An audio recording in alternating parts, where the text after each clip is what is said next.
What's going on, everybody? You found Volunteer Collector, and I'm your host, the Bearded One. As always, thank you for liking, subscribing, commenting. I promise you, I appreciate it, even though this feels like a cookie cutter statement to say every video. First off, ignore the background noise. There's the yard crew is out today in full force in the neighborhood, and they're cutting all the medians and the swimming pool area grass and blah blah blah blah blah. So just don't mind the leaf blower and weed eater noise in the background. But this is the video I've been waiting for. I don't know if you guys have been waiting for this. Going to my first con since April. I believe it was April when I went to my own local con, Huntsville Comic and Pop Culture Expo. There I did it. One breath. Didn't stumble over my words. And so I'm taking a bunch of books to this con. I'm also taking Little Man, as you guys have seen in previous videos, for those of you older viewers. Excited to take Little Man. He's big into Miles Morales right now, so he's going to dress up as Miles Morales. And I think it's just going to be us two. I couldn't get any friends to have time off or be available. But that'll be okay. You know, I hope Little Man is going to be patient with me.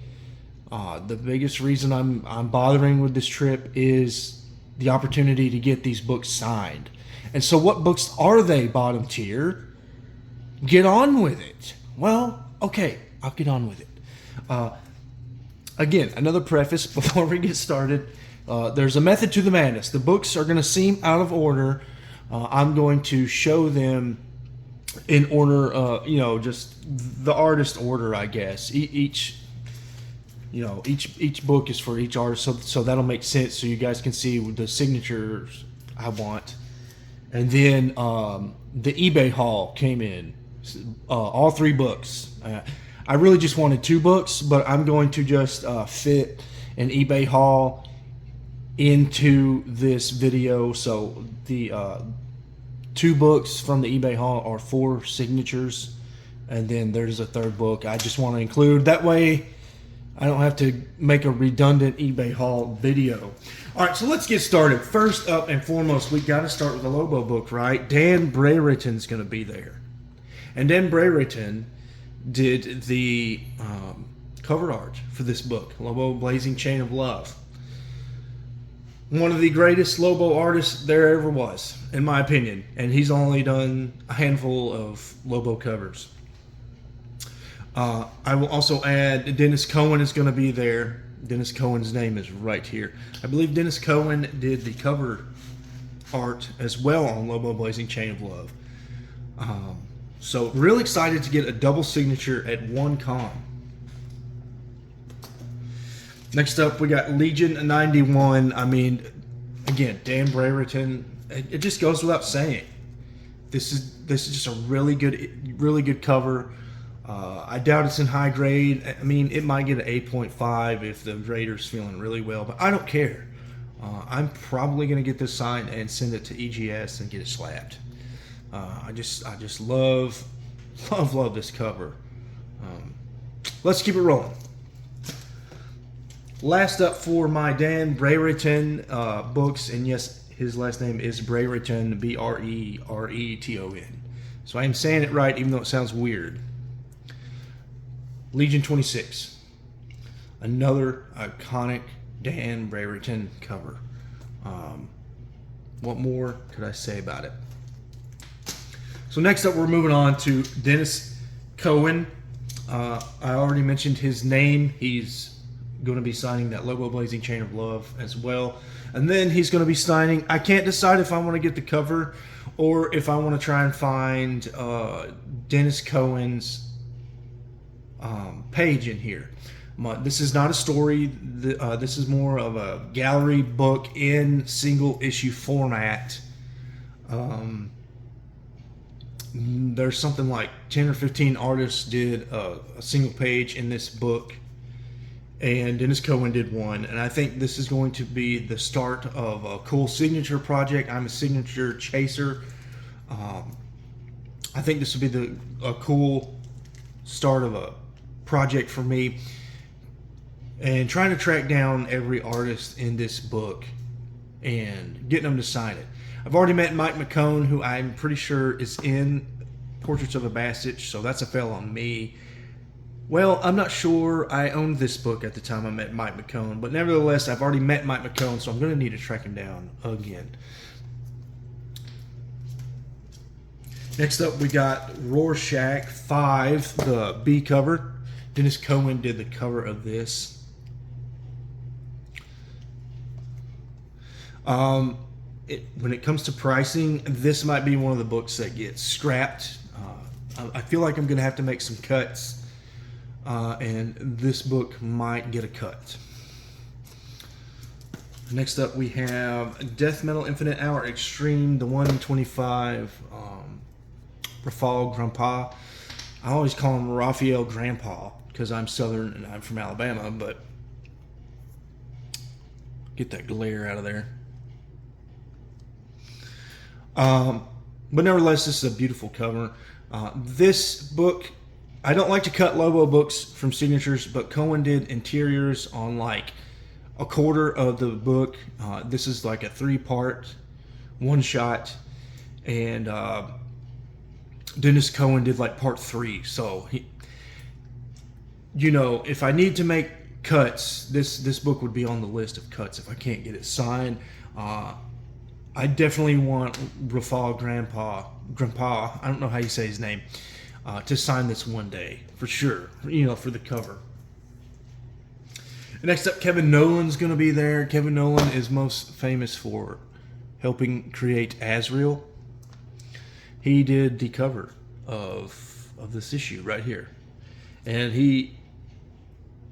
oh my gosh, I just realized my first Azrael's not in this pile, guys. What a fail. I'll be right back. Okay guys, I'm back, and here is first Azrael. One of the only things I care about that has anything to do with Batman. I love the look. I love the origin story of John Paul Valley and him being dead and turning into an angel. Kevin Nolan was at a convention. I think he came to Huntsville Comic and Pop Culture Expo a couple years ago, and I did own the book at the time. And this is before I started using CLZ, and before I was using a much easier way to track the creators of significant books in my collection. And missed out.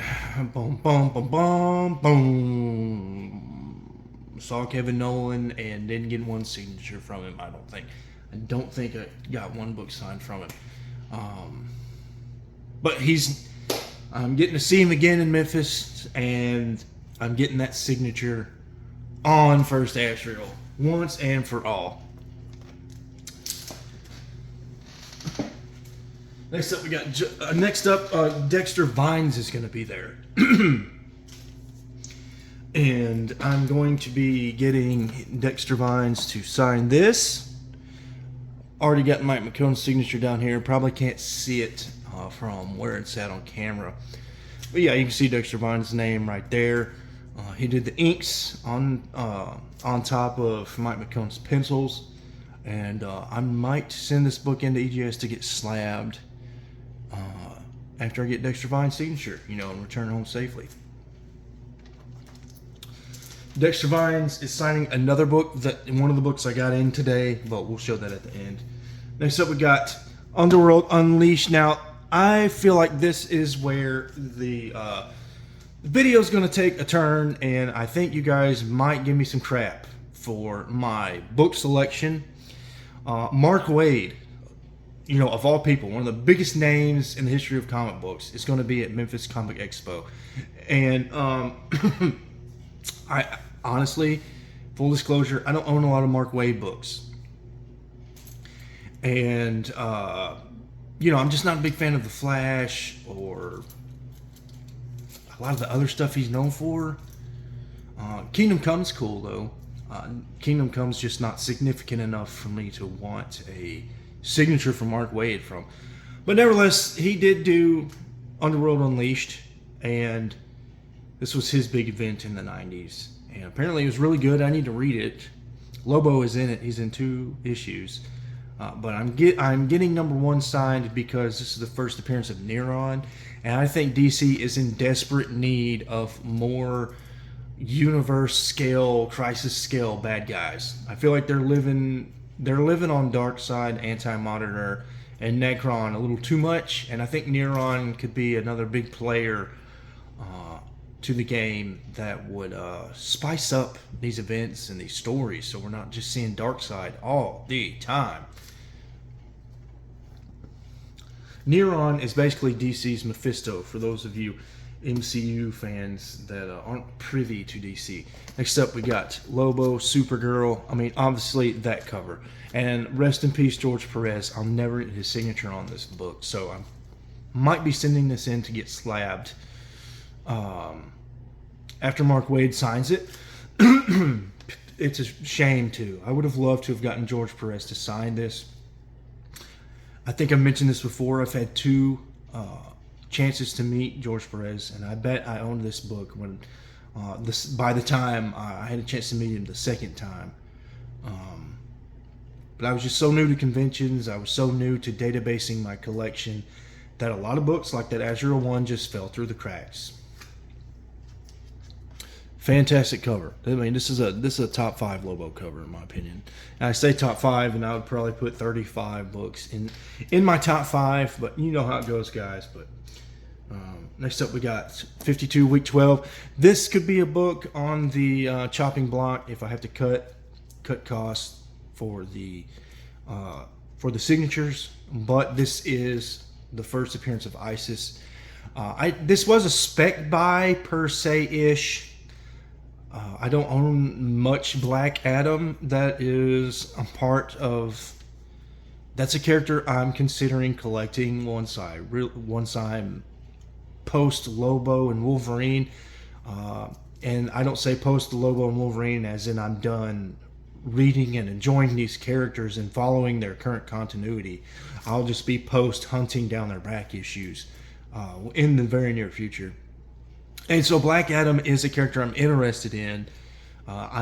Even though this was a spec buy, I put it higher up on the priority list and pulled the trigger on it because of the price. I got it for $3, and you know the Black Adam movie is coming, so I didn't want to have to pay $10 for this book in the future. So that's where the speculation came into play. But I don't intend on selling ever. And I'd love to be able to have the room in the budget Sunday for Mark Waid's signature. Next up, we have a book that is not getting cut, period. I wish this was in not high grade. It's a little dirty. It's got spine ticks, but 52 Week 17. I mean, need I say more? One of the most iconic Lobo covers in the history of the character. And Mark Waid had something to do with this issue, so I'm definitely getting him to sign it. Party foul, moving my statues and figures around. Last up from Mark Waid, a book again that could get cut if I have to cut funds. The Death of Isis. You can see there's that $3 tag here. I bought this the same time I bought the Week 12. I haven't read New 52. I've read like a couple of Lobo's appearances. I haven't read them all, and I really enjoyed them. I want to get the omnibus. 52 recently got a new edition or whatever, I think last year, and so I'd love to get the omnibus and read 52. Next up, Kyle Hotz is going to be there, and I only have one book for Kyle Hotz. Definitely getting this signed unless he's going to cost like $20-$30. He did the cover for Death Metal Infinite Hour Extreme. And full disclosure, this is now my personal favorite single book of all time. That's a little bit not fair because it's a one-shot and you can cram a lot more story. You increase your chances of the story being better, more complete than a single issue. But it's just how I feel. If I'm going to pull up one single book and take it to me with an island, after losing everything I've got, I'm taking this with me. I love this issue. I had a blast reading this issue. They say there's nothing like the first high, and I got to tell you, I kind of felt that first high again when I read this. I remembered why I love comics when I read this book. Great story. Definitely fits my style and what I look for in a comic book. Okay, so next up, we got Greg Capullo. I don't know how you say it. Greg's going to be there. This is first Greg Capullo on Spawn, a book that this is going to be the last book I cut if I have to cut funds. I don't know why specifically 16 is so important to me. I've read the issue and it's pretty good, I reckon. But it's first Capullo on Spawn, and that's just significant to me. I'm not a super Capullo mark, but I do own a lot of Capullo. I do like stuff Capullo's involved in. So, I think it'd be nice to get, at least one Spawn book signed by Capullo, considering he's quite possibly the quintessential Spawn artist. And next up we got Spawn 17. I think this is the first Redeemer or the first anti-Redeemer. You'll have to look it up on your apps. I can't remember, but this is of minor key significance to Spawn.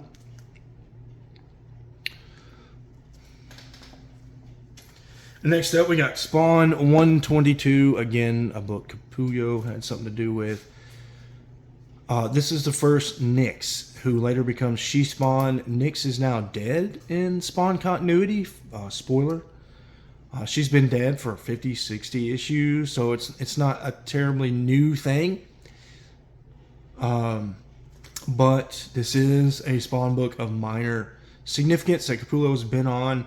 It will be one of the quicker books. I'll be quicker to give the axe to if I have to cut funds. But I've got it with me in my hand in case I have room in the budget to get it signed. And so next up, this still involves Greg Capullo, but Scott Snyder and James Glapian, I want to say Clapian, but it's Glapian with a G, are also going to be there at Memphis Comic Expo. I mean, this is a huge guest list, guys. I'm not even done once I get through these.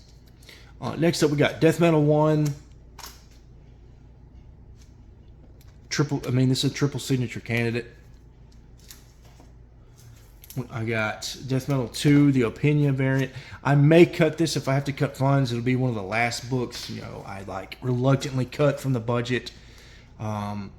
I could live with just meeting Opinia and just getting Opinia's signature since this is a variant on this. And the cover was made by Opinia, not Capullo. So we'll just have to see when I'm in the heat of the moment. I wouldn't mind meeting Opinia and getting this quad signed. That'd be sick. Next up, we got first appearance of Death Metal Superman.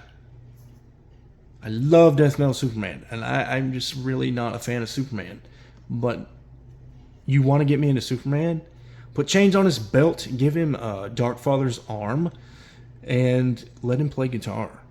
And give him George Corpse Grinder Fisher's hair from Cannibal Corpse. Death Metal Superman. I hope I've got room in the budget for this one. Next up, we've got Death Metal 5.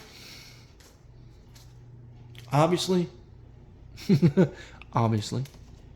This is the cover A. I'm going to follow it up with I believe this is a 1 in 100 variant. I got it from Midtown, and it's my only piece of Mylar 4. And for those of you curious, just look how thick that Mylar is. I mean, it doesn't bend very well, but it is sturdy. And love to get this triple signed by Clapian, Snyder, and Capullo. And then last of the candidates I'm bringing with me for Scott Snyder, James Glapian, and Greg Capullo. Death Metal number 6. Those are all of Lobo's appearances and covers from Death Metal except for the New Gods tie-in, not New Gods, the War of the Gods tie-in, and Lobo also appears on the cover of the Fight of the Multiverses, the last multiverse or whatever. So yeah, that's what I got for Snyder, Capullo, and Galapian. And then last up, Ron Mars is going to be there, and you better freaking believe it. I'm bringing the essential Ron Mars signature books there. Green Lantern 48, first appearance of Kyle Rayner, who is... when I first got into Green Lantern, I was such a fan of Guy Gardner. I liked his style, and then I kind of casually drifted away. I mean, I'm a big fan of Sinestro over here, but I don't really consider him a Green Lantern. To me, he's a Yellow Lantern, and he'll always be a Yellow Lantern to me. But I do like the idea of Sinestro being a Green Lantern, so I do like his backstory.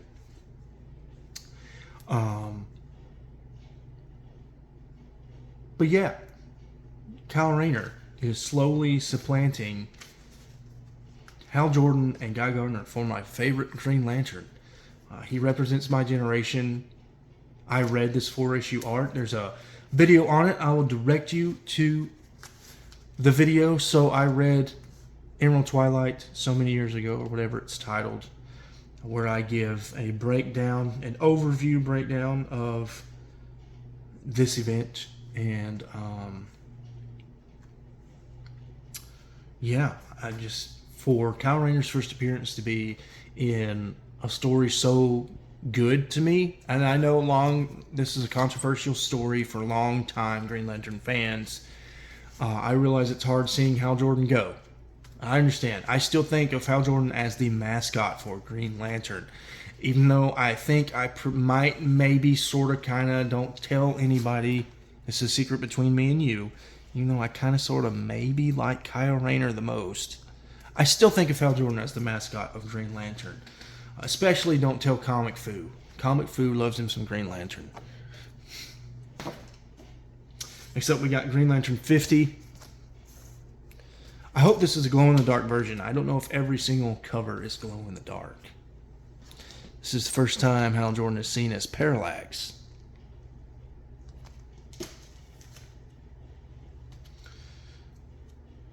Got Green Lantern 51. First cover appearance of Kyle Rayner.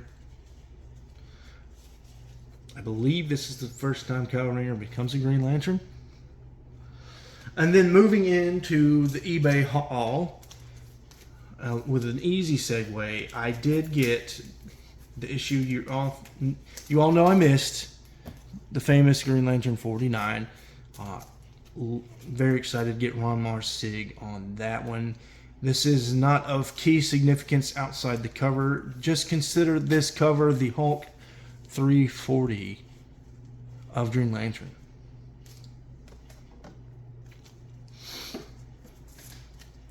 Next up, the last book on the signature list that I got from eBay and made it here, thank God. Wolverine Volume 366. First appearance of Old Man Logan. I think this is the most valuable book in the run, and it's still not even that valuable in comparison to other Wolverine keys. But I got it now. I need to complete Wolverine Volume 3. That's on the goal list. And so I decided it was an easy choice since Dexter Vines is going to be there, the inker on this cover you see here. I think he's also the interior inker. Made sense to go ahead and pull the trigger on this book. And it came in a 2-book lot. And the other book that I didn't own, so glad to have both books. So I have pulled the trigger on a multi-book lot, and I've had to take a book out that I already owned and put it in the sell pile, but I didn't own 67 either. So nice to have these books in the PC. Nice to have 66 for sure. 66 is kind of a minor spec book. Wolverine, being in this multiverse, we don't know what we're going to get with Wolverine. Hugh Jackman is aging, And as he gets older, he becomes more fitting of the role of Old Man Logan. And that would be really interesting to see Hugh Jackman take on an Old Man Logan story. I've never read Old Man Logan, but I've read overviews, and I read The Secret Wars #1. I've read the Brian Michael Bendis Old Man Logan #1. I've got a general idea about what it's about. It's kind of Road Warrior-ish with Logan, and it's really cool concept in my opinion. So that does it for me, guys. Thank you guys for watching this. I hope in a perfect world I have the budget to get all these books signed. But if not, that's okay. And either Sunday night or Monday afternoon, I will upload the video of the books I got signed, and I might even talk a little bit about books I might be sending in to get slabbed. I'm not a big slabber. These will be the first slabs. The first books I've ever gotten slabbed, but I think I'm approaching a point with some of these signatures where I'm comfortable getting them slabbed. Alright guys, hope you guys have a great weekend. I hope to get some footage of Memphis Comic Expo, so I might upload stuff here and there Sunday. If not, I'll see you guys on Monday, and as always, thank you for liking, subscribing, commenting, and watching my content.